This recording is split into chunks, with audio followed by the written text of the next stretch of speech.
Ак Суу районундагы Саргамыш айылынын тургуну Гүлзат Галиева айылдагы каралбай калган эски имаратты ижарага алып ишкерлигин баштаган. Азыр мында айыл тургундарынын унга болгон муктаждыгын камсыздап, жем тартуу чакан ишканасын иштетет.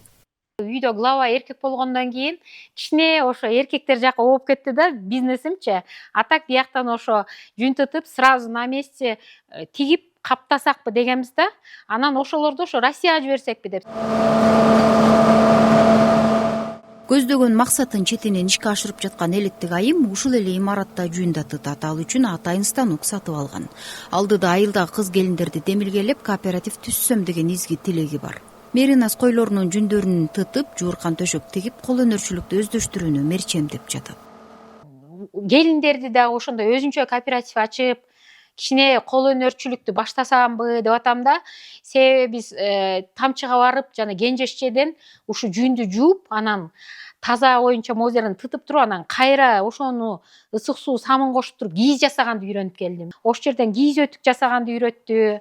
Кийиз кандай жасалат ошондон бери. Анан ошо менен шыктанып келатам да, Кудай буйрса деп атам. Шырдак, ала кийиз, ошо кийиздерден домашний тапочкелерди жасасамбы деп. Мындан сырткары Гүлзат Галиева өтүп кеткен жылы сок сыккыч дагы сатып алыптыр. Ал суткасына 4 тонна сок сыгат. Ага улай эле алма өрүктөн как кургаткан цехин дагы иштетет. Жука болсо 1,5 суткада, калыңыраак болсо 2 суткада кургатып берем. Түнү да иштетип коюп, кичине градусун азайтып, өзү башы деген 70-80ге коюп туруп 1 саат коебуз. Анан бул ар бир 2 саат сайын 10 градустан ылдый түшүрүп туруп, анан 55 менен 1,5 сутка коебуз. Жээктери кургайт.